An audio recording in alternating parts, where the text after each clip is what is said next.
Welcome to the Papyrus Global Television World News Update. First, the headlines. Middle East war erupts as Iran unleashes retaliatory attacks. Congo's veteran leader aims for another term. South Africa deploys troops to combat rising crime. Mauritania lands $1 billion trade finance deal. World Bank greenlights major support package for Angola. London blocks annual Al-Quds march over security concerns. Global oil prices surge past $100 mark amid Middle East tensions. International debate intensifies over the legality of military strikes. Governments scramble to shield economies from rising energy costs. Aviation networks in Middle East face major disruptions. And now the news in details. The war involving the United States, Israel and Iran has intensified significantly across the Middle East, entering its 12th day on Wednesday, 11 March 2026, with continued airstrikes, missile exchanges and maritime confrontations raising global concerns about a wider regional conflict. The crisis began on February 28, 2026, when the United States and Israel launched a coordinated military operation targeting Iranian military facilities, missile infrastructure and strategic installations including Tehran, Isfahan, Shiraz and the strategic port city of Bandar Abbas. Analysts say the operation aimed to weaken Iran's missile capability and disrupt military command network links linked to regional security threat.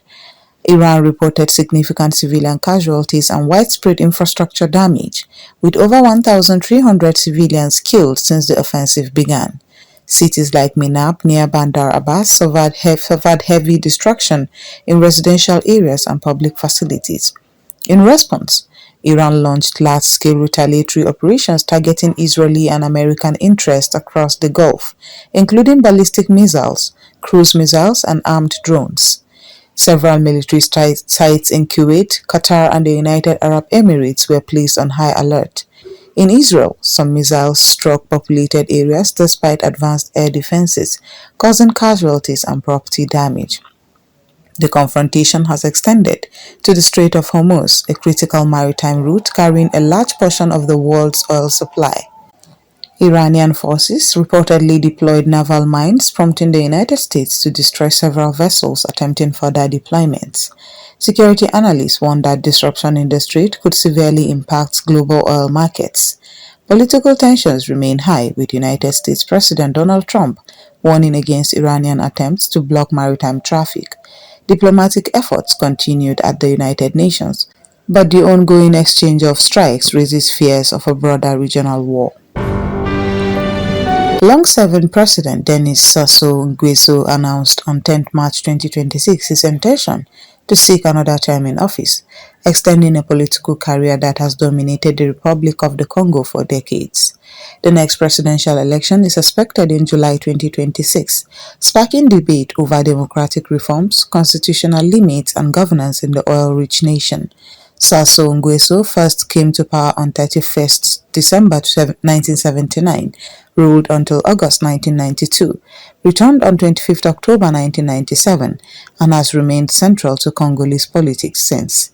The 2015 constitutional referendum removed presidential age and term limits, enabling successive re-elections, including his 2016 and 2021 victories. Opposition groups argue that the electoral environment remains heavily influenced by the ruling Congolese Party of Labour. Supporters cite decades of political stability and economic development, particularly in oil-rich regions such as Pointe-Noire and Nkai. International observers are closely monitoring the upcoming election, as its outcome could have implications on democratic institutions and regional stability in Central Africa. The South African National Defence Force (SANDF) announced on 11 March 2026 the deployment of military personnel to major urban centers, including Johannesburg, Cape Town and Durban, to support law enforcement amid escalating violent crime, organized gangs and illegal mining operations. President Cyril Ramaphosa emphasized that the deployment would supplement the work of the South African Police Service, with specialized units conducting joint patrols, raids, and checkpoints targeting high-risk areas. We cannot allow criminal enterprises to dictate the safety and security of our citizens, he said. Illegal mining, or zama-zamas, has fueled organized crime in Gauteng, Mpumalanga, and Limpopo. Local authorities report over 250 incidents in 2025 linked to mining-related violence. Public reaction is mixed.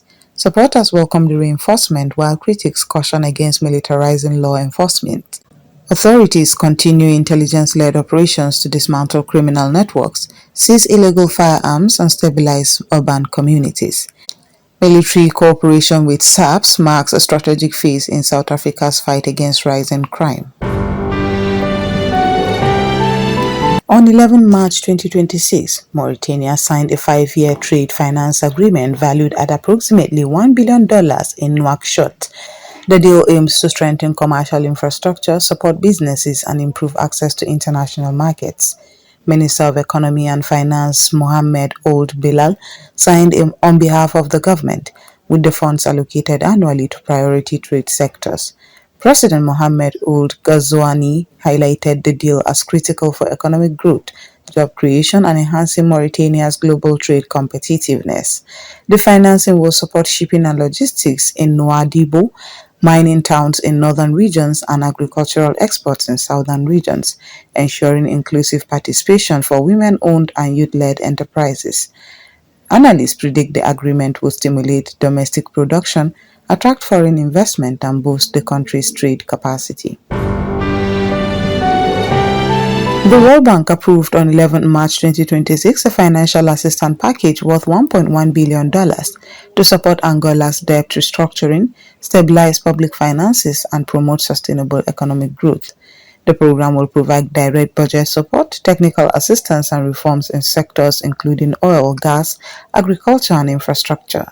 Minister of Finance Helder Vera Diaz and President João Lourenço emphasized that the package will enhance fiscal sustainability, attract investment, and diversify the economy. Disbursements over 5 years will target Luanda, Benguela, Huambo, Lubango, Cabinda, and other key regions. Analysts describe the funding as a critical lifeline to improve macroeconomic stability, institutional efficiency, and private sector development. The United Kingdom banned the annual Al-Quds Day March in London for 2026, following Home Secretary Suella Braverman's approval of a police request citing serious public order risks. The prohibition announced on 11 March 2026 marks the first of such bans since 2012. Authorities cited risk of clashes between demonstrators, counter-protesters, and the public amid heightened tensions related to Middle East conflicts. The march, traditionally held in Westminster and Whitehall, aims to show solidarity with Palestinians, but recent assessments deemed the event a potential threat to safety. The decision has sparked debate over freedom of expression and assembly. Police forces have increased patrols and monitoring, while community leaders call for peaceful alternatives for advocacy. London authorities emphasize public safety as the primary concern while maintaining avenues for lawful civic engagements. Global oil markets reacted sharply as escalating military tensions in the Middle East raised concerns about supply disruptions. Brent crude rose above $114 per barrel on 9 March 2026, while West Texas Intermediate climbed to $110 per barrel. Analysts warn that ongoing regional conflict and potential disruption of the Strait of Hormuz could push prices even higher. Governments and energy companies worldwide are monitoring the situation closely, with measures being discussed to mitigate impacts on consumer prices and global trade. Recent joint strikes by the United States and Israel on Iranian targets have prompted debate among European leaders, legal experts, and United Nations officials. Critics argue that the operations may violate international law governing the use of force. Countries including Switzerland, Germany, and Spain have called for legal clarification, while human rights organizations warn that escalation risks civilian casualties and regional instability. Authorities across Asia and Europe are implementing emergency economic measures to protect citizens and businesses from the effects of rising oil prices. South Korea introduced temporary caps on fuel prices and tax reductions, while Japan reviewed subsidy programs to offset wholesale energy costs.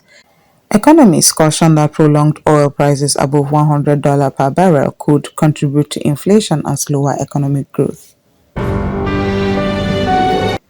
Escalating Middle East tensions continue to disrupt air travel across the region.